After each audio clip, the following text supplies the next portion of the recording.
Persia, now called Iran, is a fascinating country.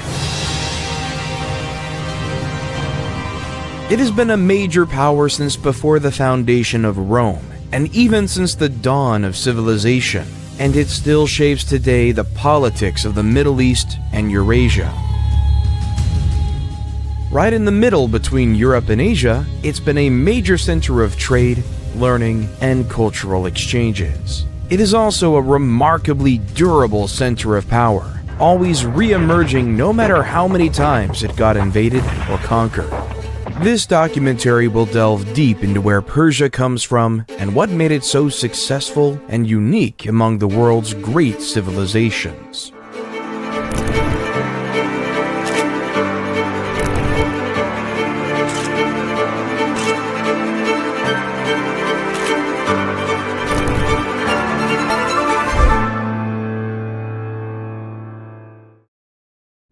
The area of modern-day Iran in historical Persia has been inhabited since early prehistory. It also saw some of the earliest agricultural villages in 7200 BC, notably Choga Golan and Choga Bonut, in the Zagros mountain in the west of the region and forming the western border of modern-day Iran. We know from these sites that wild barley, lentils, and various legumes were cultivated. We also found a 7,000-year-old jar of wine, now on display at the University of Pennsylvania.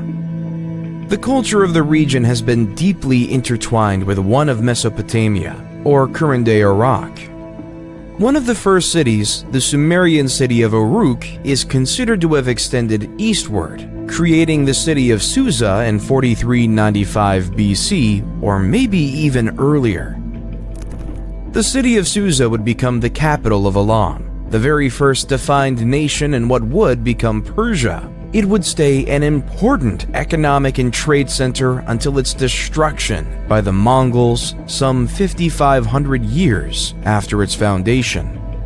Instead of a modern nation-state, Elam was most likely a coalition of different people and tribes living in the mountain. Elam was the name given to them by the Mesopotamian civilization, and they most likely called themselves something like Haltami or those of the high country. This defined characteristic of the Persian people, the people of the mountain, would stay, and it would contrast the people of the plain to the west in modern-day Iraq. The two would often fight, and at times dominate each other. The rough terrain was not suitable for the irrigation-heavy type of agriculture practice in the plain, so life was most likely structured around semi-nomadic pastoralism, with small-scale agriculture in a limited area along the bottom of the valleys. This made for less numerous but also rougher, hardier people than the more sophisticated farming culture of the plain. So in many ways, the Iraq-Iran conflict in the 80s was just the last episode in a 6,000-year-long conflict between the plain people and the mountain people, and who would dominate the area. Little is known about Elam's everyday life, because we're still not able to translate their writing, which started from around 3200 BC. The Elamite language, now extinct, seems to have been a completely different language from any other from the region. However, progress has been made recently to decipher Elamite writing, so we might soon learn a lot more about them. A unique feature of Elam's culture was a focus on animals in their art, especially dogs and bulls. This was very different from the Sumerians, Akkadians, or Egyptians, who favored human or animal-human hybrid figures. Elamite art indicates a polytheist religion with a strong focus on nature and a mother goddess, with rituals done in sacred groves or mountains. This was also a very tolerant religion that tolerated the gods of its neighbors and even progressively incorporated them into the Elamite pantheon.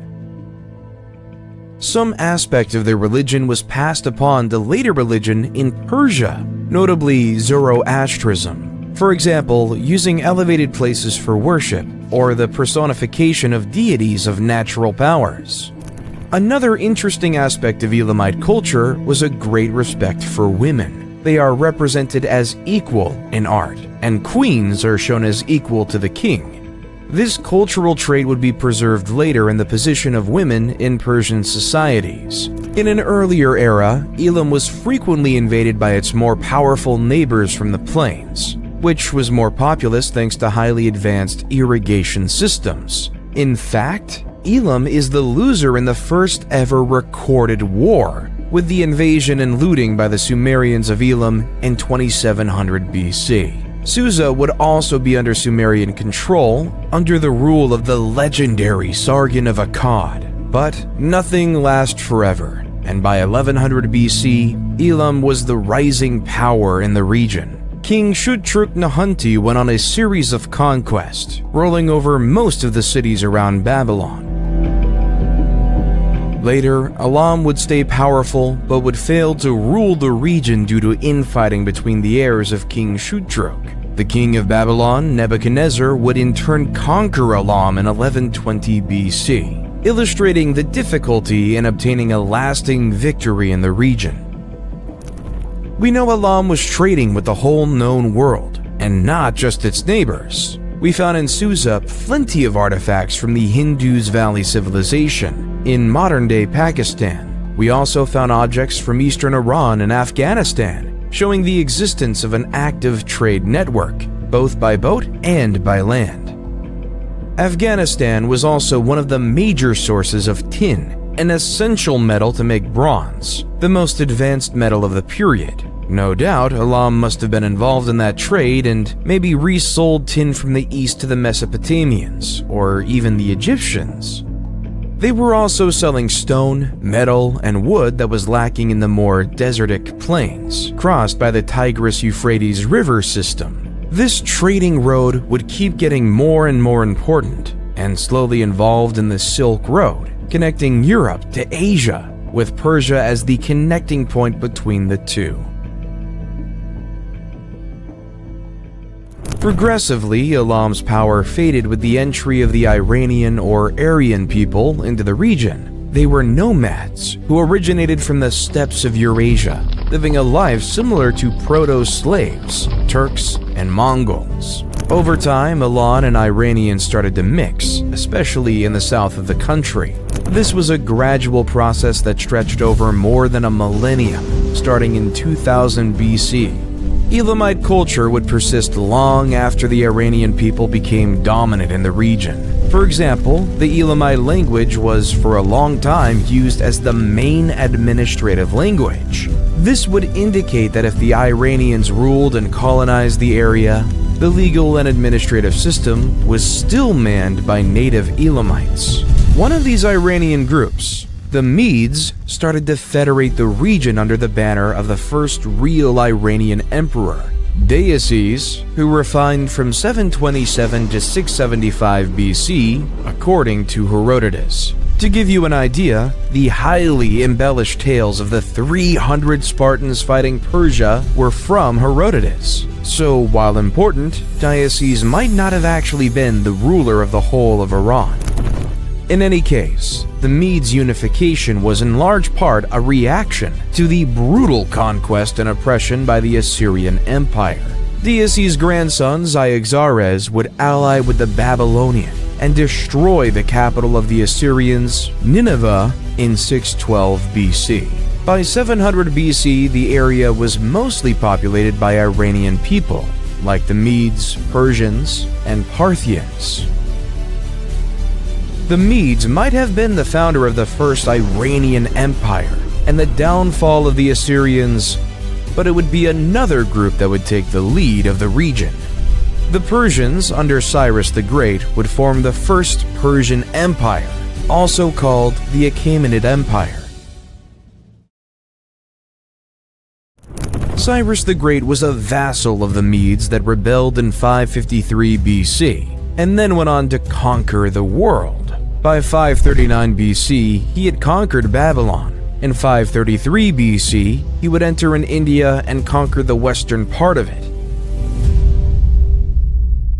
We don't know much about him before he went on overthrowing the Medes and taking over the whole Middle East. It seems he started his rebellion when a Medes general, Harpagus, was sent to attack Cyrus. But instead, Cyrus and Harpagus teamed up on the Medes Empire. How did that happen? What did Cyrus promise Harpagus? No one really knows, as the stories of the time, including from Herodotus, are too full of mythology and inventions to be relied on. But we know that later Harpagus would become one of Cyrus's top generals. Who knows? Maybe Harpagus saw early in Cyrus the great ruler he would become. So what made Cyrus the Great? First, he unified the Iranian people into a structured and stable empire. He created a central administration with governors called satraps. Most of the contemporary sources agree that they managed their domain efficiently, to the benefit of the common people. It also helped that satraps were regularly checked by the king's eyes, a network of spies reporting directly to Cyrus. The empire also had 4 capitals, reflecting a large level of autonomy for each region. Still, the center of the administration was at Susa, the old Elamite center of power. It relied on an advanced post system, where couriers would always find fresh food, water, a bed, and horses at a maximum of 2 days of travel. The system Cyrus created would be kept almost identical by successive empires and invaders until the Muslim conquests a millennium and a half later. His influence on legal work has reached so far in time that Thomas Jefferson read Cyrus's biography by Xenophon, the Cyropedia, as one of the sources of inspiration for the United States Declaration of Independence. Secondly, he's the king that conquered Babylon in 539 BC and allowed the Israelites to leave Babylon, where they were enslaved. For the Hebrew Bible, this was a task Cyrus had been appointed to by God himself.